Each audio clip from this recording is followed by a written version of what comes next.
다윗 시리즈 그 12번째 시간으로 Say no before it is too late. 더 늦기 전에 멈추라 라는 제목으로 하나님 말씀 전하도록 하겠습니다. 오늘 본문은 사무엘하 11장의 말씀입니다. 성경 가져오신 분들 사무엘하 11장을 펴시기 바랍니다. 자, 우리가 지난주에 다윗이 왕이 되어서 하나님의 마음과 합한 사람으로서 무비보셋에게 한량없는 은혜를 베푸는 그런 이야기를, 아름다운 이야기를 나눴습니다. 다윗은 그런 거 보면 참 여러 면에서 과연 이스라엘의 왕답다, 참 준비된 왕, 순수하고 굉장히 완벽해 보이지 않습니까? 왜냐하면 광야에서부터 하나님이 그를 굉장히 강하게 연단시키셨어요. 믿음과 인격, 리더십 모든 면에서 잘 준비된 왕이었죠. 하나님도 그를 너무 기뻐하시면서 그에게 많은 복을 주시고 수많은 전쟁에서 이기게 해주셨습니다. 말씀드렸죠? 하나님을 기쁘시게 하는 인생, 하나님 마음과 합하니까 하나님이 부어주시는 그 축복을 피할 수 없더라. 어디 가나 축복을 맞는 거야, 하나님이 내리시니까. 자, 이제 그가 왕위에 오른 지 10수년이 흘렀습니다. 다윗은 점점 더 지혜로워지고 점점 더 원숙한 왕이 되어가고 있었어요. 이스라엘은 점점 더 부강해져 갔습니다. 나라의 안보도 그렇고 경제도 그렇고 굉장히 눈부시게 발전해 갔어요. 자, 다윗과 이스라엘 앞에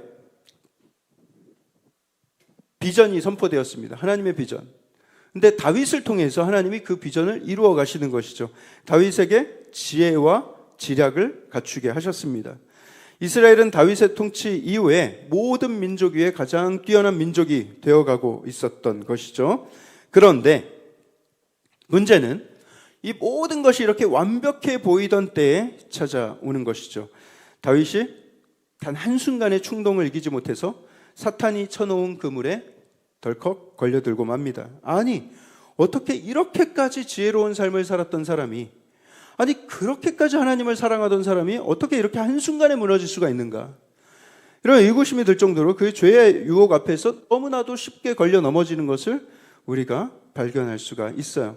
다윗은 이스라엘 역사상 가장 훌륭한 인물, 가장 존경받는 인물로 여겨집니다. 오늘날에 이르기까지도 이 정통 유대교인들은요, 다윗을 역사상 가장 위대한 왕으로 칭송하고 굉장히 자랑스러워합니다.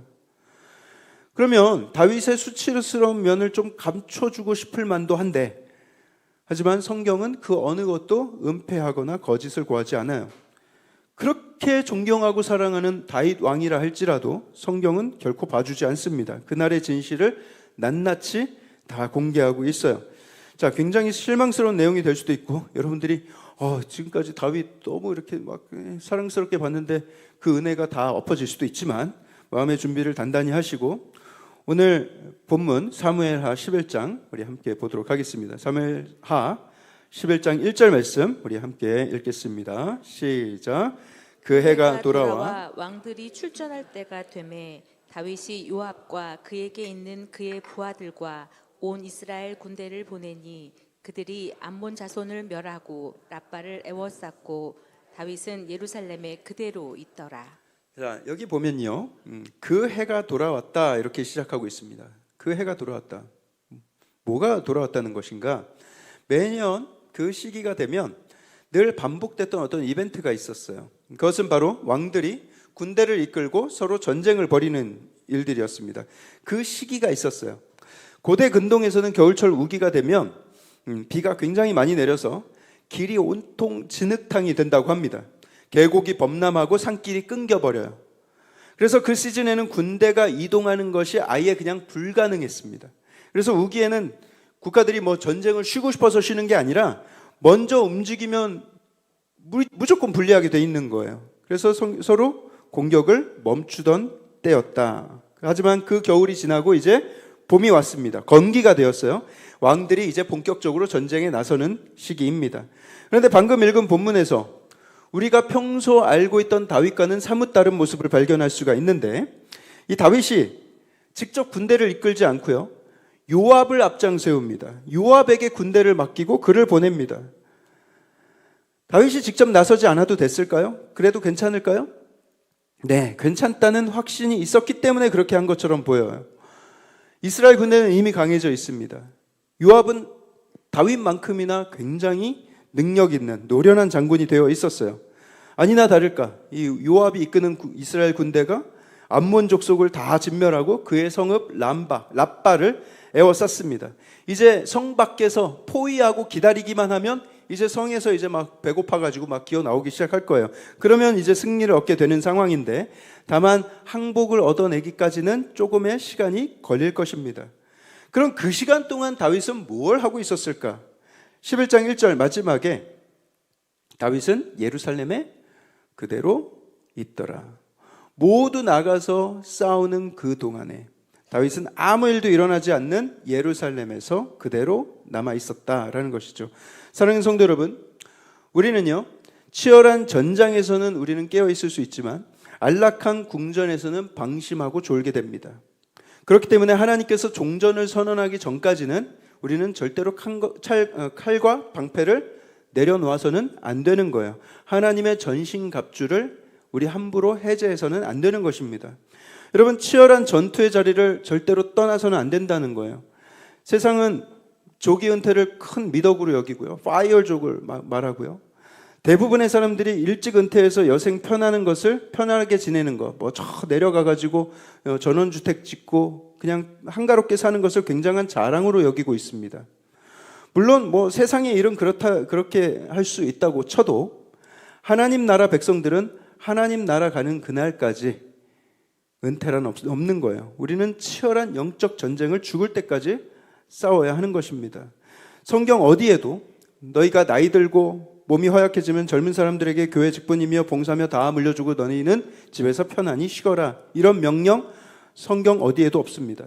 은퇴도 그렇고 노후의 안정도 그렇고 전부가 다 세상의 가치관일 뿐이고요, 하나님의 일을 하는 데 있어서 영적 전쟁에 있어서 은퇴나 정년퇴직은 없다는 거예요. 전쟁에 정년퇴직이 어디 있습니까? 하나님께서 힘주시는 동안 내가 오늘 하나님께 부여받은 모든 은사와 지혜, 나의 경험 다 주님의 영광 위해서 사용할 수 있어야 하는 것입니다. 하나님께서 힘을 주셨는데 내 몸이 좀 더 편하기 위해서 좀 더 쉬자, 좀 더 자자, 그 영혼은 점점 더 빈곤해지고 그 몸은 점점 더 쇠약해져 갈 것입니다. 하나님께서 힘 주신 만큼 최선을 다해서 하나님의 영광 위에서 살아갈 때 하나님은 소명을 주시기만 하는 게 아니라 소명을 감당할 수 있는 지혜와 건강과 성령의 능력을 함께 부어주세요. 그래서 영적인 싸움에 임하는 것 자체가 하나님과 함께 싸우게 된다는 것을 의미하고요, 그리고 그 함께 싸우는 싸움은 여러분 패배할 이유가 없습니다. 우리가 치열한 전쟁터의 싸움을 내려놓고 안락한 궁궐에서 혼자 쉬고 있을 때 그때가 훨씬 더 위험한 거예요. 우리 한번 따라해 보실까요? 치열한 전쟁터보다 안락한 궁전이 훨씬 더 위험하다. 네. 아무런 문제도 없어 보였어요. 그 궁전에 뭐 밖에 나간 군대에서도 뭐 잘 싸우고 있으니까. 그런데 사실 그 궁전 안에 굉장히 심각한 문제가 꽈리를 틀고 있었습니다. 다윗은 그 긴 시간 동안 무엇을 하고 있었는가? 2절 보세요. 2절에 우리 함께 읽습니다. 시작. 저녁 때에 다윗이 그의 침상에서 일어나 왕궁 옥상에서 거닐다가 그곳에서 보니 한 여인이 목욕을 하는데 심히 아름다워 보이는지라. 여러분, 죄는 항상 우연처럼 찾아옵니다. 우연 같아요. 나는 왕궁 옥상을 거닐고 있었을 뿐이고 그 여인이 하필 그 야밤에 내가 볼 수 있는 각도에서 목욕을 하고 있었던 것 뿐이고, 다 우연 같죠. 하지만 사실 그 전에 이미 다윗의 영혼이 느슨해져 있었고요, 어떤 유혹에도 쉽게 넘어갈 수 있는 그런 영적인 상태, 그런 빈곤한 상태, 무방비 상태로 지내왔던 거예요. 방금 읽은 2절을 자세히 관찰해 보시죠. 그 일어난 때가 언제다. 그가 언제 일어났어요? 저녁 때 일어났어요. 여러분, 이 단어는요, 깊은 밤을 의미하는 단어가 아닙니다. 해가 지고 어둠이 찾아오는 초저녁을 의미하는 단어예요.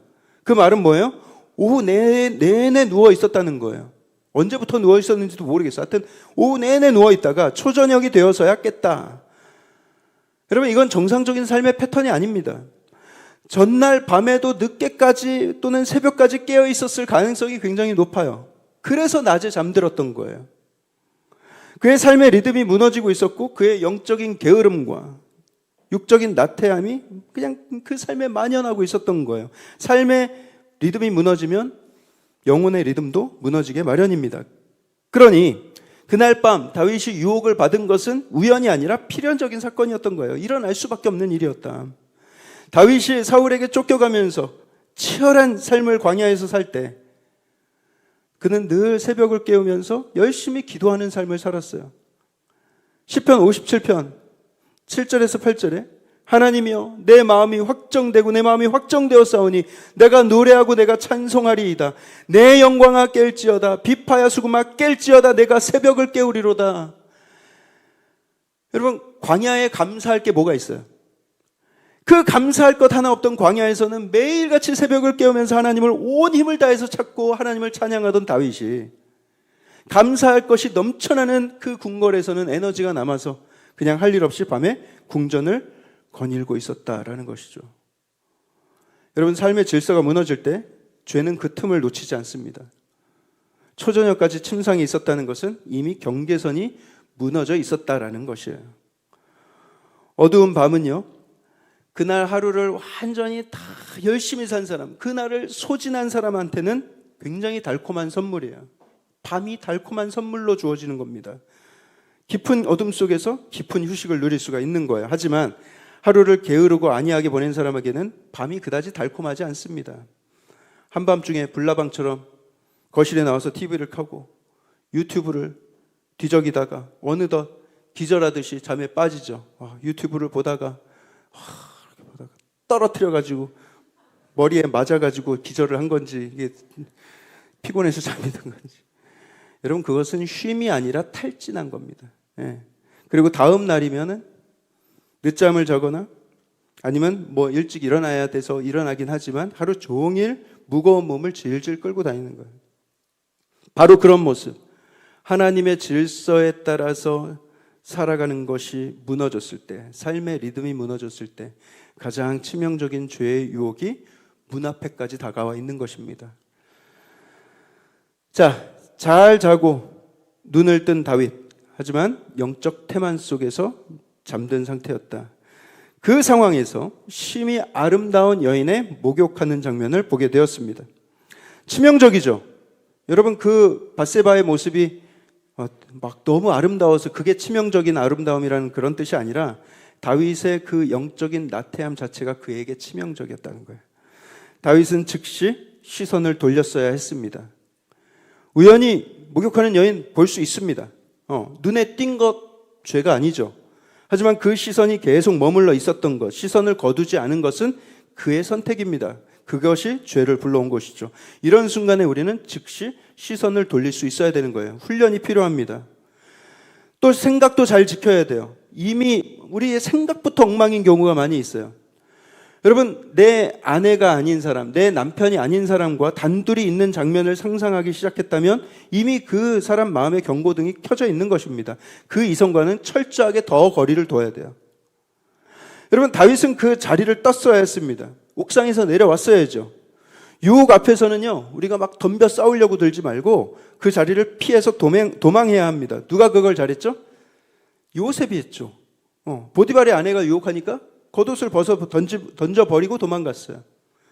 저 여러분들도 그 유혹의 장소를 속히 벗어나야 한다. 단 둘이 차에 타고 있다거나 단 둘이 사무실에 오래 남아있다거나 이런 상황 자체를 만들지 말아야 되는 거예요. 환경이 죄로 안내하는 경우가 허다합니다. 또 다윗은요, 예전에 예배로 충만했을 때 하나님을 찾았던 사람인데 지금 그 마음을 다 놓치고 있어요. 자기의 힘이 아니라 하나님의 힘을 의지하면서 살아야 했던 사람이에요. 하지만 다윗은 이미 하나님을 스위치 끄듯이 딱 꺼버린 상태였습니다. 우리도 저와 유혹 앞에서 그렇게 신통방통한 능력이 있다고 말씀드렸죠? 하나님을 스위치 끄듯이 딱 꺼버리는 능력, 우리 모두가 다 가지고 있습니다. 그런데 하나님을 끄는 그 순간부터 죄는 자동 실행되는 거예요. 우리가 성령으로 충만하지 못하고 하나님과 매일 교제하고 있지 않을 때 그런 영적인 기억 상실증이 생깁니다. 그래서 우리가 매일 말씀 보고 매일 기도 생활하는 것이 우리의 영성에 정말로 큰 유익이 되는 거예요. 하나님을 잊지 않고 살 수 있기 때문에. 여러분, 이성 간의 작은 스킨십도 굉장히 경계하셔야 되고요. 내가 이 사람과의 이 대화가 너무 길어지는데, 이 만남이 약간 설레는데 하고 느끼는 순간 이미 영혼은 경계선을 넘어가고 있는 거예요. 그 미세한 감정의 변화를 무시하지 마시고 경고음으로 들으시고 즉시 차단할 수 있어야 합니다. 이런 유혹을 이길 수 있는 팁을 제가 좀 드리겠는데요. 실생활에서 유용한 팁인데, 이것은 바로 이름하여 읍스 전략이라는 것입니다. 따라해 볼까요? 읍스 전략. 네, 이름이 웃기지 이게 내용이 웃긴 건 아니에요. 여러분, 유혹 앞에서 가장 좋은 방법은 고민하는 것이 아닙니다. 고민하면 늦어요. 고민하는 순간 반쯤 끌려가게 돼 있어요. 보자마자 0.3초 안에 읍스하고 고개를 돌릴 수 있어야 되고, 읍스하고 그 자리를 떠날 수 있어야 되는 거예요. 고민하지 말고 반사적으로 움직이시라는 거예요. 그래서 여러분 한번 따라해 보실까요? 영적 생존은 빠른 반사신경에 달려있다. 네, 맞아요. 네. 유혹은 논리로 이기는 것이 아닙니다. 유혹은 속도로 이기는 것입니다. 자, 읍스를 외치면서 멈춰서야 됐던 다윗인데, 그는 읍스를 외치지 않고 오예를 외치면서 더 깊이 죄 속으로 빠져들기 시작합니다. 3절을 볼까요? 3절 함께 읽습니다. 시작. 다윗이 사람을 보내 그 여인을 알아보게 하였더니 그가 아뢰되 그는 엘리암의 딸이요 햇사람 우리아의 아내 바세바가 아니니까 하니. 다윗이 사람을 보냅니다. 그 여인이 누구인가 궁금했던 거예요. 종들 앞에서도 부끄러움을 잊은 채로 정욕에 이끌려서 그녀에 대해서 알아보게 합니다. 결과는 뭐예요? 다윗에게 실망을 안겼죠. 뒷조사를 한 신하가 뭐라고 보고합니까? 왕이시여, 그녀는 왕의 충성된 부하 햇사람 우리아의 아내 바세바입니다. 우리아의 아내입니다. 바로 여기에서 다윗은 멈췄어야 됐어요. 여기서 멈췄어야 됐어요. 그렇지. 저렇게 아름다운 여인이 뭐 남편이 없을 리가 없지. 그렇게 마음을 접었어야 됐어요. 하지만 다윗의 탐욕은 거기서 끊이지 않았습니다. 4절을 보겠습니다. 4절 함께 읽습니다. 시작. 다윗이 전령을 보내어 그 여자를 자기에게로 데려오게 하고 그 여자가 그 부정함을 깨끗하게 하였으므로 더불어 동침함에 그 여자가 자기 집으로 돌아가니라. 그날 밤에 다윗은 그녀를 불러들여서 결국 은밀히 죄를 범합니다. 물론 바세바도 남편을 두고 부정한 일을 저질렀지만 성경은 이 사건의 무게를 다윗에게 집중하고 있어요. 죄는 굉장히 은밀하게 이루어졌고요. 그 이후에도 세상은 알아도 모른 척, 또는 정말로 이제는 막 잊고 살아야지, 내가 본 거 들은 거 잊고 살아야지, 그 신하들도 다 침묵을 지켜요. 그렇게 해서 그 죄가 그냥 자연스럽게 덮인 줄 알았죠. 하지만 죄는 언제나 증거를 남깁니다. 5절 볼까요? 5절 함께 읽습니다. 시작. 그 여인이 임신함에 사람을 보내 다윗에게 말하여 이르되 내가 임신하였나이다 하니라. 완전 범죄를 저지른 줄 알았지만 결국 증거가 드러났죠. 다윗은 패닉에 빠집니다. 그리고 재빨리 머리를 굴려서 방법을 찾아내는데 이미 그의 영안이 어두워져 있고 하나님을 보지 못하니까 계속해서 인간적인 계략만 생각해내는 거예요. 죄를 덮기 위해서 성급히 바세바의 남편 우리아를 전쟁터에서 불러들입니다. 빨리 집으로 돌아가서 바세바와 동침하게 만들고 그 둘 사이에서 애가 만들어진 것처럼 그렇게 꾸미기 위함이었어요. 그런데 우리아가 특별 휴가를 얻었음에도 불구하고 자기 집으로 가지 않고 자기 부하들과 더불어서 막사에서 잠을 잡니다. 막사에서 잠이 아니라 그 궁궐 앞에 문에서 새우잠을 자는 거예요. 왜 그래요? 내가 군인인데 우리 다윗 왕을 지켜야지. 그런 충성심이 있었다는 거예요. 다윗의 신하가 그것을 발견하고 다윗에게 가서 이르죠. 우리아가 지금 집으로 안 들어가고 왕궁 문 앞에서 다른 군사들과 함께 거기에서 자고 있습니다. 그러니까 다윗이 답답한 마음으로 우리아를 불러드립니다. 야, 왜 너는 내가 특별 휴가까지 줬는데도 불구하고 왜 집으로 안 돌아가고 그렇게 밖에서 새우잠이냐? 그러자 우리아가 대답하죠.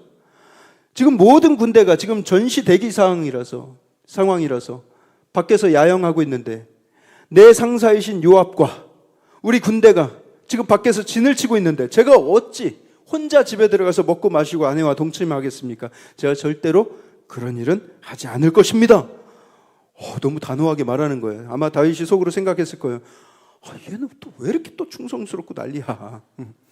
다윗이 그 부하의 충성된 말을 들었을 때 그는 부끄러움을 느껴야 됐어요. 자기의 죄를 자백하고 죄를 회개할 수 있는 타이밍이었어요. 그런데 또 한 번의 기회를 놓칩니다. 그의 마음이 오히려 더 조급해졌어요. 이제는 다윗이 직접 나서서 그를 접대해 줍니다. 음식을 시키고 술을 따라줘요. 우리아도 왕이 건네는 술잔을 받아 마시죠. 그래, 얘 이만큼 취했으니까 이제는 집에 들어가서 자겠지 하고 집으로 보냈는데 여전히 우리아는 자기 부하들이 있는 곳에 찾아가서 잠이 듭니다. 취중에도 그 충성심이 절대로 흔들리지 않아요. 도저히 자기 뜻대로 되질 않으니까 다윗이 마음에 이제는 우리아를 죽여야 되겠다고 생각을 합니다. 얘를 죽여야 되겠구나. 14절과 15절 볼게요.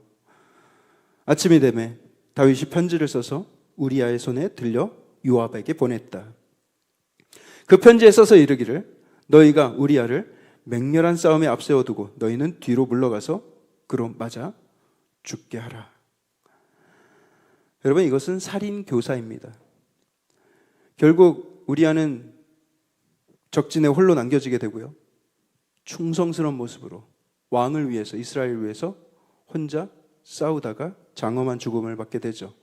다윗과 그의 나라를 위해서 충성을 다했던 우리아가 결국 다윗 한 사람의 추악한 욕망으로 인해서 희생을 당하게 된 것입니다. 여러분, 우리가 죄를 지을 때요, 내 영혼에 양심이라는 이 경고음이 잘 작동을 해야 합니다. 그리고 그 경고음이 들리기 시작하면 그 경고음을 절대로 무시해서는 안 돼요. 경고음이 어떻게 크게 들리게 하는 줄 아세요? 경고음 작게 켜놓으면 이거 들립니까?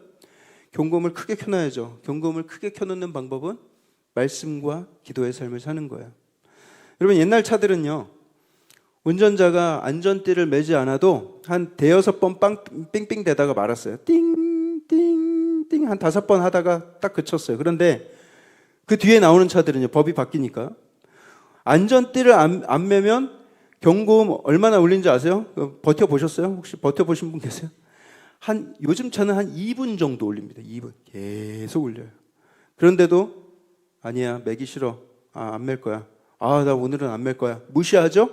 그러면 신기하게도 어느 순간부터 그 경고음이 안 들려요.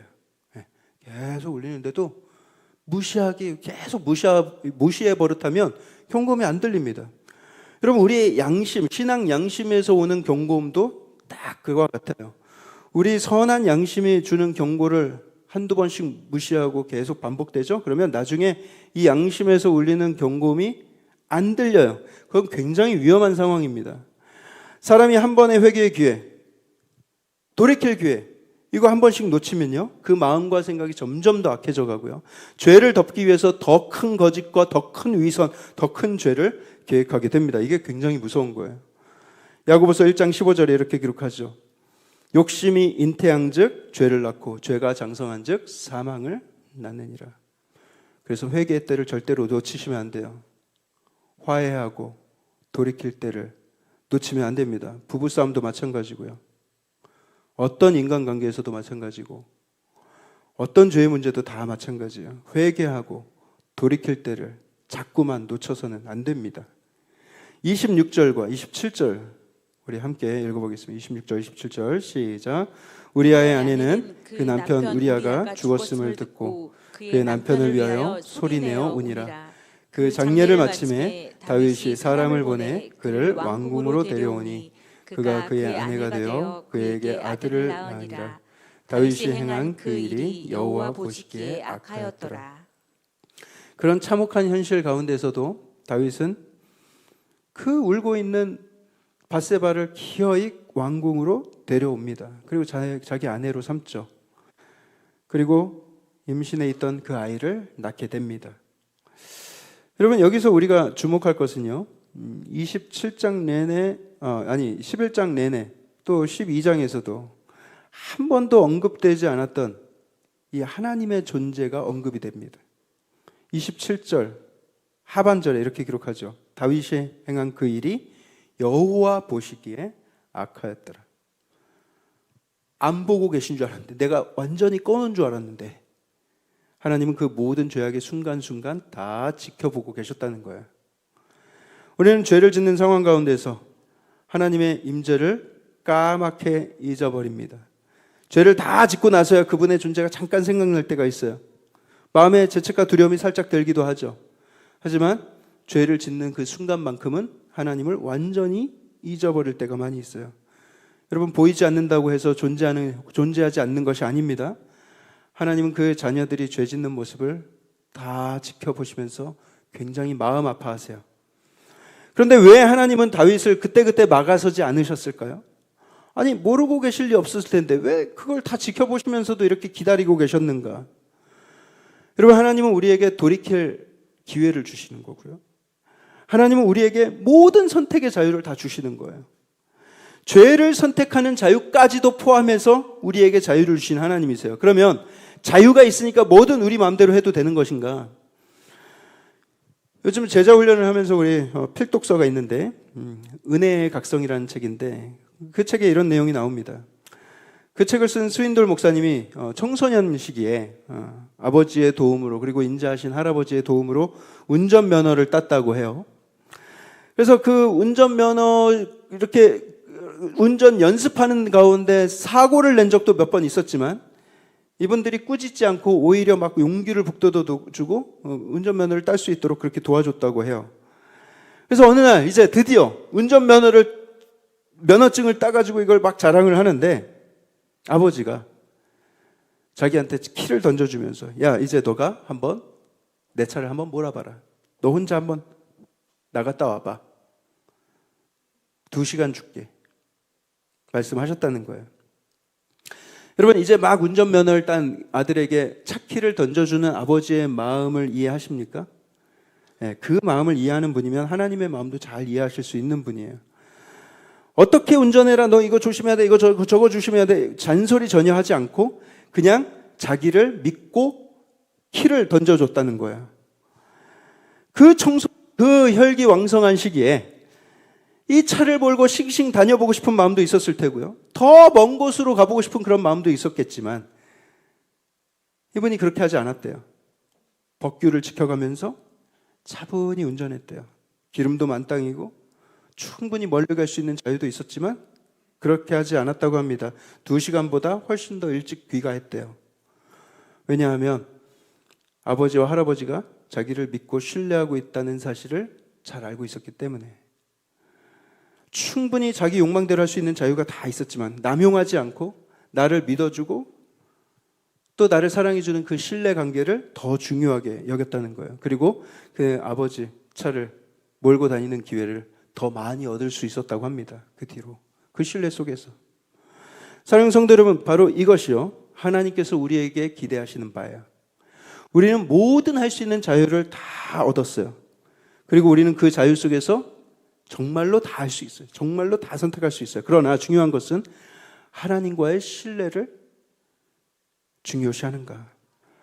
나만 하나님 믿고 나만 하나님을 신뢰하는 것이 아니에요. 하나님도 나를 믿고 하나님이 나를 신뢰해 주세요.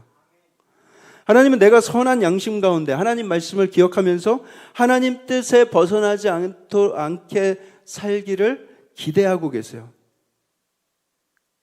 내 아들이, 내 딸이 내 뜻 안에서 살아주겠지. 내 말에 순종하며 살아주겠지. 기대하고 계신다니까요.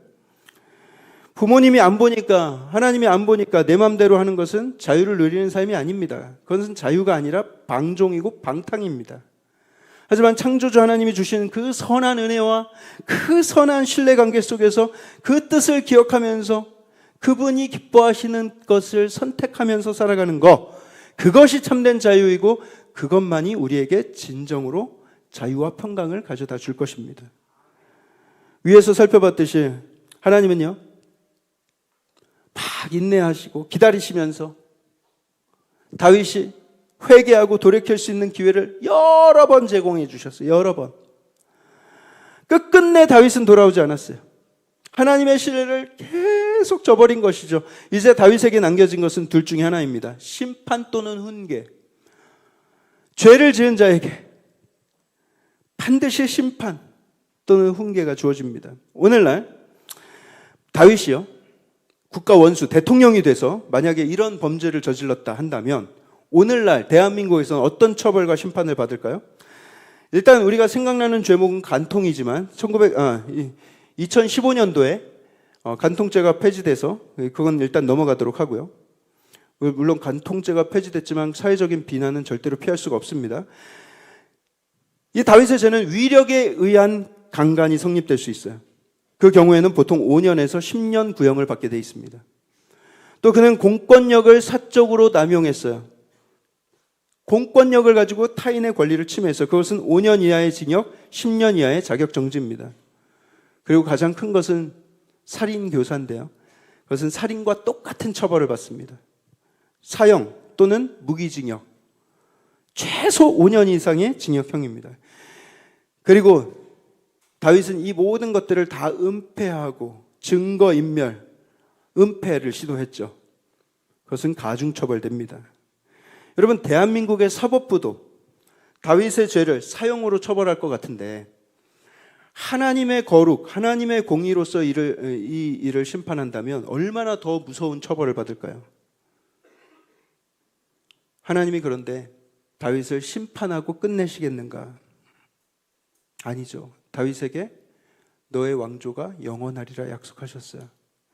다윗에게 언약을 맺어주셨어요. 하나님은 주의 백성들, 특히 하나님의 자녀들, 그들하고 맺은 언약을 잊지 않으세요. 십자가 보혈의 언약 잊지 않으십니다. 우리를 그래서 피고인으로 대하지 않으세요. 우리를 사형수로 대하지도 않으십니다. 하나님은 우리를 자녀로 대하세요. 자녀로 대하듯이 우리를 훈육해 주세요. 훈계하십니다. 자, 다윗이 자꾸 깨닫지 못하니까 참다가 오은영 선생님이 투입되듯이 하나님도 이제 다윗을 훈육하기 위해서 이제 나서시는데, 여러분, 하나님은 사랑이시고 하나님은 공의로우신 분이시기 때문에 다윗의 죄를 그냥 계속해서 그냥 넘기실 수는 없어요. 은혜와 징계는 배타적인 것이 아닙니다. 이것은 징계는 은혜의 표현이에요. 그래서 우리가 징계를 받는다 그러면 은혜가 임하고 있구나 이렇게 생각하시면 돼요. 다윗은 다 덮으려고 했고요. 없던 일처럼 조용히 살아가려고 그렇게 노력했는데 어느 날 갑자기 나단 선지자가 다윗 앞에 나타납니다. 나단이 늘 다윗을 축복하는 역할을 했는데 이번에는 다윗을 축복하러 온 게 아니죠. 다윗이 저질렀던 모든 죄를 하나님께서 다 보고 계셨다. 당신의 모든 죄를 하나님이 다 아신다. 하나님께서 그 죄를 반드시 심판하실 것이다. 그냥 심판하시는 것이 아니라 죽음으로 심판하실 것이다. 선포를 합니다. 그 말을 들은 다윗은요, 하나님 앞에 곧바로 엎드립니다. 그리고 두려움과 죄책감에 다리가 풀려버린 것이죠.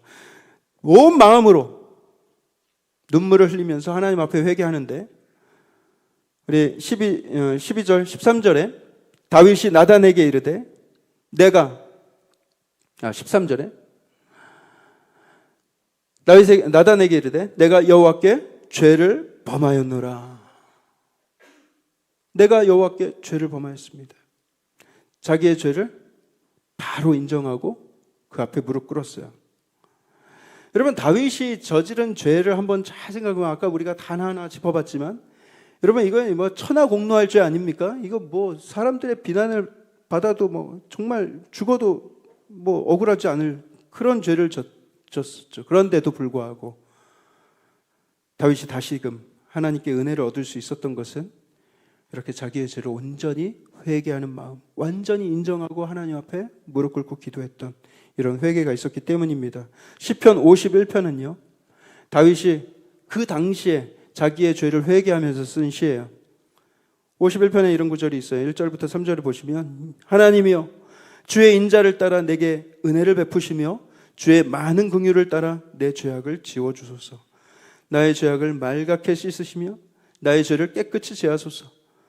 무릇 나는 내 죄가를 아오니 내 죄가 항상 내 앞에 있나이다.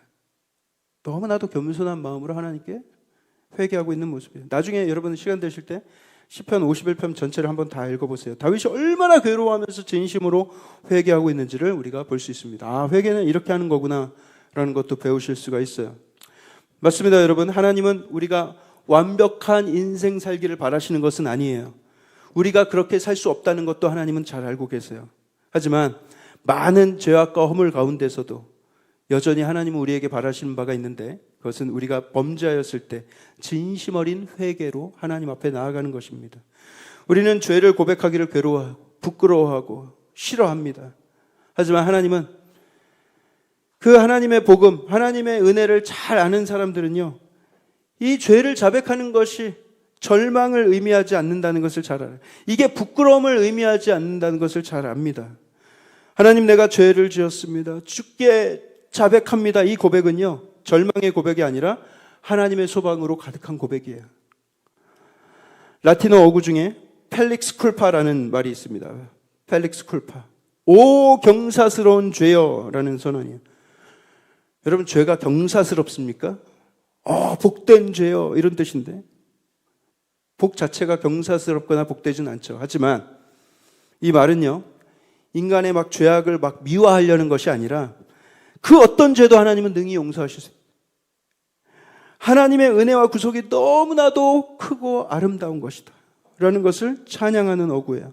따라서 여러분, 우리 그리스도인들이 해야 될 가장 큰 임무는요, 죄를 피하는 것이 아니라, 죄를 안 짓는 것이 아니라 내가 범한 죄를 인지하는 것입니다. 죄를 피하는 것, 죄를 짓지 않고 산다는 것, 우리 인간으로서는 불가능해요. 또한 죄는 자기 자신을 기만하게 만들고 하나님의 존재를 잊게 만들어요.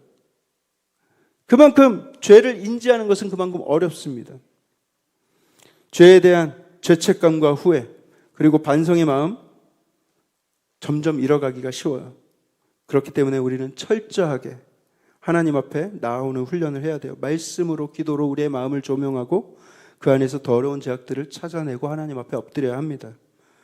다윗이 여러 차례 죄를 회개하고 돌아올 수 있었음에도 불구하고 그 기회들을 하나하나 놓쳤을 때 또 다른 죄가 더 커져가는 것을 우리는 볼 수 있죠. 여러분, 하나님이 기뻐하시는 예배자로 그렇게 평생을 살았어도 한순간에 우리는 연속적으로 죄를 지을 수 있는 그런 연약함을 가지고 있습니다. 그게 우리의 모습이에요. 하지만 우리는 돌아갈 수 있습니다. 아무리 멀리 왔다 하더라도 이제는 왕궁 옥상에서 내려와서 성전 바닥에 머무르는 삶을 살아야 되는 거예요. 성전 바닥에 바짝 엎드리면 하나님께서 자비와 은혜를 베푸실 것입니다. 오늘 우리가 다윗을 보면서 여러 가지 생각을 하게 됩니다. 다윗과 같은 사람도 저렇게 무너졌구나. 그러면 우리는 다윗을 손가락질할 게 아니라요, 다윗도 그런데 나는 얼마나 더 조심해야 될까, 이걸 생각할 수 있어야 돼요. 여러분, 우리도 다윗처럼 많은 부와 권세와 힘을 가졌을 때, 뭐든지 다 할 수 있는 힘과 능력이 있을 때 과연 우리는 다윗보다 더 잘할 자신이 있는가?